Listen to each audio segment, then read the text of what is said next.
હવે વાત બે એવી તસવીરની કરવી છે જે ગુજરાત રાજ્યની પોલીસની આજુબાજુ ખૂબ ગંભીર પ્રશ્નો ઊભા કરે છે.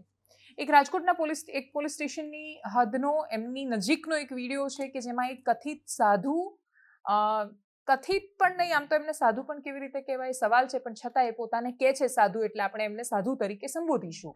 તો એ સરસ મજાની દારૂ પાર્ટી કરી રહ્યા છે. દારૂ અને નોનવેજની પાર્ટી કરતાં કરતાં આ માણસ પછી આગળ ગયા પછી લોકોને જ્ઞાન પણ પીરસવાનો છે કે દારૂ ન પીવો જોઈએ, વ્યસન ન કરવું જોઈએ, માંસ ન ખાવું જોઈએ, વગેરે વગેરે.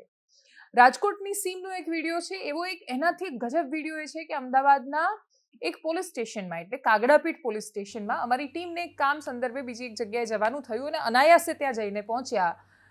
તો ત્યાં વોશરૂમ યુઝ કરવા માટે તો એક પોલીસ સ્ટેશનની બિચારી હાલત ખરાબ છે, ત્યાંના માણસો ખબર નહીં કેવી રીતે જીવતા હશે, કામ કરતા હશે, પણ ખેર એક અલગ વિષય છે.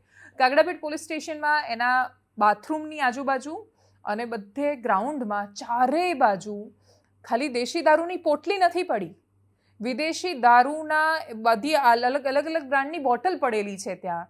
અને આ બોટલ ત્યાં પોલીસ સ્ટેશનમાં આવીને તો દારૂ કોણ પીવાનું છે? હવે કોઈ આવીને દારૂ પીને પોલીસ સ્ટેશનના બાથરૂમમાં મૂકી જાય એવું તો થવાનું નથી.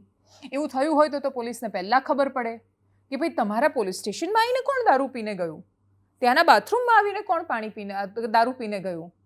તો આ દ્રશ્યો જે સામે આવ્યા છે એ આપણી સામે વાસ્તવિકતા રજૂ કરે છે કે બધા નાટક છે, જેને જે જોઈએ આ રાજ્યમાં મળી જાય છે. જોઈએ બંને વિડીયોને.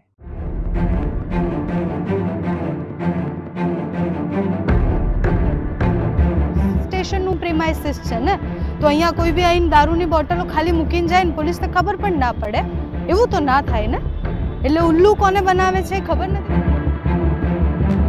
કોન્સ્ટેબલ હસતા હસતા કહે છે કે બેન એ તો અમને ખબર નથી બેન, અહીંયા બીજા બહારના લોકો આવે છે. દારૂબંધીના ધજાગરા પોલીસ જ ઉડાડે છે પહેલા તો આપણા ગુજરાતમાં. બતાવો જરાક એમને. હા,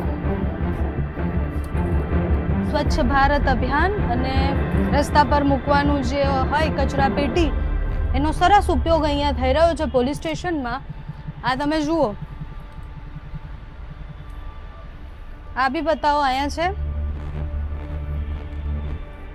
ઓહો હો હો, અદ્ભુત. અહીંયા પણ છે બિયરની, દારૂની, જે બ્રાન્ડની બોટલ જોઈએ બધી બ્રાન્ડની બોટલ તમને અહીંયા કાગડાપીઠ પોલીસ સ્ટેશનમાં મળી જશે.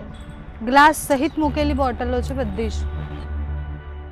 રાજ્યમાં દારૂ તો ચારે બાજુ મળે છે ને પીવાય પણ છે, એ એકદમ નગ્ન વાસ્તવિકતા છે. હવે કોઈ માને ન માને એમનો અંગત પ્રશ્ન અને માન્યતા હોઈ શકે, પણ જે દેખાય છે એને તમે નકારી શકો એમ નથી. અને આ એવી વાસ્તવિકતા છે કે જે બધાને ખબર છે. તકલીફ એ છે કે જો કોઈ વ્યક્તિ, દારૂ છે ને એ પોલીસના તોડ કરવાનું માધ્યમ છે, પોલીસની કમાણીનું સૌથી સરળ માધ્યમ દારૂ છે.